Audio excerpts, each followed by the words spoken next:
வணக்கங்க. இந்த வீடியோவில் நம்ம பார்க்கக்கூடிய அந்த ஸ்பெசிஃபிக்கான டாபிக் என்ன அப்படின்னா வந்துட்டு டபுள் சால்ட் அண்ட் கோஆர்டினேஷன் காம்பவுண்டுக்கு இருக்கிற அந்த டிஃப்ரென்ஸ் என்னங்கிறத நம்ம தெரிஞ்சுக்க போகிறோம்.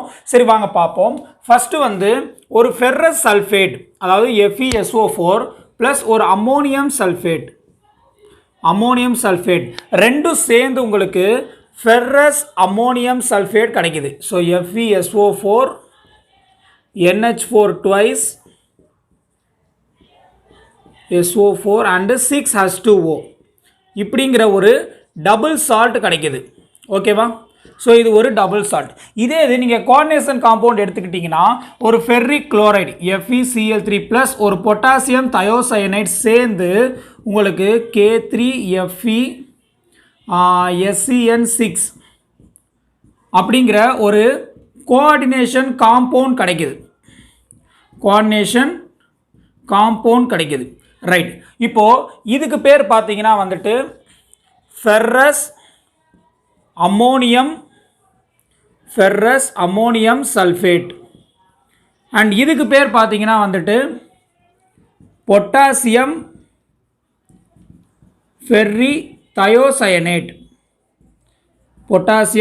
தயோசயனேட். இந்த பேர் எப்படி வந்துச்சுங்கிறது வந்து நம்ம லேட்டராக 1 by 1 படிக்க போகிறோம். இப்போ இதை வந்து FAS அப்படின்னு கூட சொல்லுவாங்க. நான் அண்டர்லைன் பண்ணுறேன் பாருங்கள், FAS. நம்ம ப்ராக்டிக்கலில் பார்த்துருப்போம். ஃபெர்ரஸ் சல்ஃபேட்டும் KMnO4 வந்துட்டு ரியாக்ட் பண்ணுற மாதிரி பார்த்துருப்போம். அதே மாதிரி ஃபெர்ரஸ் அம்மோனியம் சல்ஃபேட்டும் KMnO4 ரியாக்ட் பண்ணுறதை பார்த்துருப்போம். ஸோ அதே தான், இது வந்து ஒரு டபுள் சால்ட்டு. ஸோ FASன்னு சொல்லுவாங்க. அண்ட் ஜென்ரலாக வந்து மோர் சால்ட் அப்படின்னு சொல்லுவாங்க. அண்ட் இது பார்த்தீங்கன்னா வந்துட்டு இந்த பொட்டாசியம் ஃபெர்ரி தயோசைனைட் வந்து உங்களுக்கு ஒரு பிளட் ரெட் கலரில் இருக்கும். ரைட். இப்போது இந்த மாதிரி ஒரு டபுள் சால்ட்டையும் ஒரு கோஆர்டினேஷன் காம்பவுண்டையும் எடுத்து நம்ம கம்பேர் பண்ண போகிறோம். இதுலேருந்து நம்ம இப்போ என்ன தெரிஞ்சுக்க போகிறோம் அப்படின்னா ரொம்ப முக்கியமானதுங்க. இப்போ நம்ம இதை வந்து டிசோசியேட் பண்ணுறோம். ஒரு டபுள் சால்ட்டை டிசோசியேட் பண்ணுறப்போ இந்த Fe எப்படி கிடைக்கும்? Fe2+ கிடைக்கும். இந்த அம்மோனியம் எப்படி கிடைக்கும்?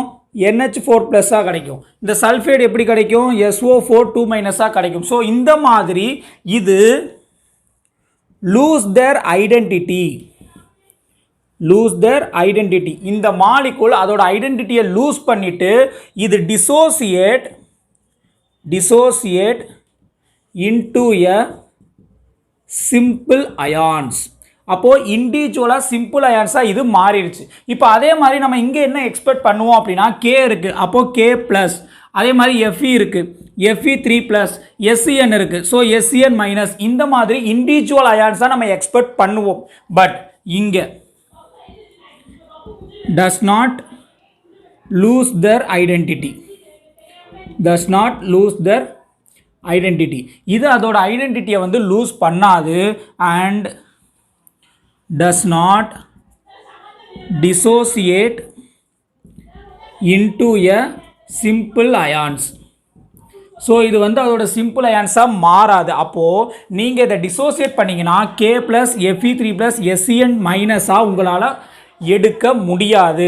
இதுதான் ஒரு மேஜர் டிஃப்ரென்ஸு. அப்போது ஒரு டபுள் சால்ட் எடுத்து பார்த்தீங்க வந்துன்னா வந்து அதோட டபுள் சால்ட் வந்து அதோட ஐடென்டிட்டியை லூஸ் பண்ணிவிட்டு இண்டிவிஜுவல் அயான்ஸாக உங்களால் பிரித்து பார்க்க முடியும். அதுக்கு உண்டான டெஸ்ட் பண்ணிங்கன்னா ப்ராப்பரான ஆன்சர் கொடுக்கும். ஆனால் இதே இது ஒரு கோஆர்டினேஷன் காம்பவுண்ட் வந்து உங்களுக்கு இண்டிவிஜுவல் அயான்ஸாக கொடுக்காது.